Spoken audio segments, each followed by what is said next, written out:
Alright, so I was out here doing some deliveries in the Civic, and pretty sure my ignition switch just failed.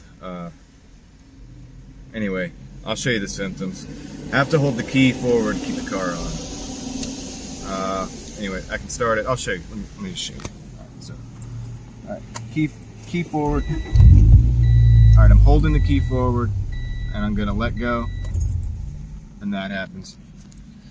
Pretty sure that's the ignition switch. I'm near an auto store. I was near an auto store. I'm like right there in front of it. So I just like rolled the car back, and I was thinking, I had in my head like I can just go buy the part and put it on in the parking lot here. No big deal. But then I looked at the prices. Probably not gonna do that. So I looked it up. I actually can probably get this thing for like 30 bucks online, and I can probably get it by tomorrow to my house. So the next issue is just I gotta get the car to the house. So I'm not sure how I'm gonna do that. I'm not sure if it's gonna damage it if I hold the key forward, try to drive it. Shifting, that could be fun, be interesting. And I don't know if it's gonna like put too much voltage through the system or something. So I gotta figure that out. And anyway, but just keeping you guys updated on this. Yeah, we'll go from here. We'll see what happens next. Alright guys, so it's the next day. The part did show up overnight, actually. I'm impressed, Amazon. So it's like a little Chinese part. Looks like that in the box, and yeah, that's what we're looking at. Pretty sure that's what we need. Anyway, I'm gonna throw it in. I'll explain a little bit real quick first, just in case you are having the problem. I'm not gonna go into like extreme detail. It's pretty simple, but anyway, yeah, let's get to it. Yeah, and by the way, I did drive it all the way home with my hand on the keys, like holding it. I don't suggest doing that. I have a switch, so my key is not directly tied into the starter, so that probably helped the car not burn the starter up. So you got to be careful, but I was able to make it home without being towed, so that's good, but I don't recommend it. Okay, so that part we were just looking at is basically it's actually like right in here. So what we need to do is take the screws out, and then so we're gonna take this cover off, and we're gonna take the screws out of this and that one right there, and yeah, take that stuff down and get it exposed. All right, before anything, disconnect battery.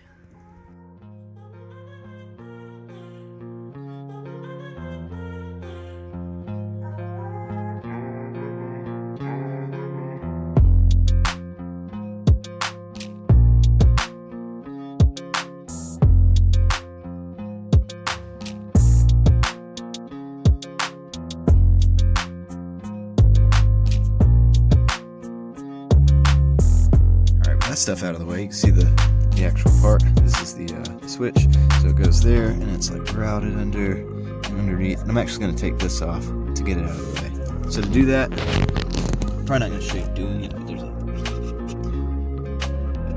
a bolt up there, and then another bolt right there. I'm going to do that real quick.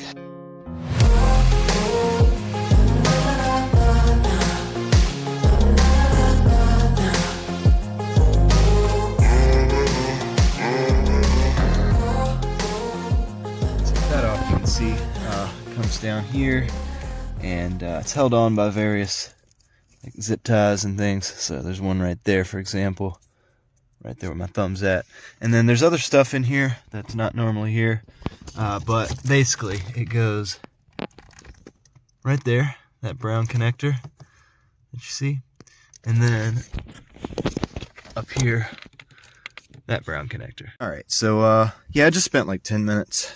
That's my new one. This is all the old, but it had all of this rat's nest on here. It was a security system, and it was no longer functioning security system that was hooked up by the previous owner. And yeah, good time to get rid of that stuff, and may hook me something else up, but for now, this is the new part. I just plugged it up, You see there and there. I just plugged it up to test it, and I did. You can just turn this and it turns it right on. It works, so that's good. Yeah, and the next thing I need to do, I'm gonna take all this off and then route the new one back in. And then you see these 2 wires here? So that is actually factory. It goes up here, if I'm not mistaken. It's this this piece right here. You see this? And I think that's the door chime. I think that's what that is. So anyway, the new part doesn't come with that already installed on it. And I think it'd be in the one with 2 wires up here. Take those wires out and pin them into that connector and keep the chime. Okay, so we're gonna go ahead and start up here. I'm gonna get those 2 screws out. I'm gonna go ahead and clip that zip tie there because I think that's what that door chime is on with, and then I'm gonna get that other screw on the other side for the door chime that we were looking at.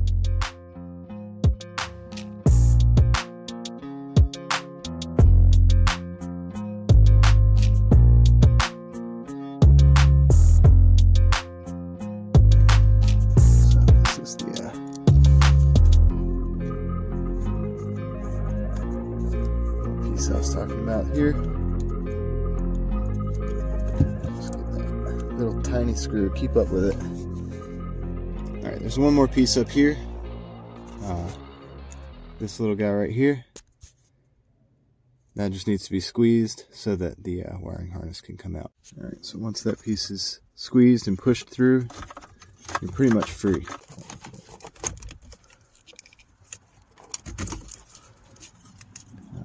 Oh man, this is a mess. You know what I'm gonna do? Normally you're just pulling this and this through, but since I have all this, I'm probably gonna cut it. Yeah, I'm gonna cut it. So we're just gonna... Okay, so I just did something kind of dumb. This chime wire was in that bundle and I cut it. But it's okay, we can hook it back up. Honestly though, I have no clue which one's which, but I just stripped those, stripped these, and now I got to pull them out. See those connectors there? They go in there. So I'm gonna attempt to get those out. Right there at my fingertip there, that little white piece on both sides. I'm gonna push that in and pull the that white piece out and see if I can't get those connectors out so that I can put them into this one. So eventually you can work this up and out of there like that. Alright, so I got that one out. See down there? This shape. It kind of goes along with that. And same thing with this one. See that? Okay, I finally got the other one out. It was in here. And yeah, dude, I don't know. I'm not an expert. I don't know how you're supposed to do that. I just used the combination of like these picks and like a flat blade, and I just kind of got them out. So pushing these back in is a lot easier. I was able to just kind of, the first one went in and clicked, and then the other one took a little coaxing. I just pushed the bottom of the connector, not the wire, but the connector with little, like a flat blade screwdriver.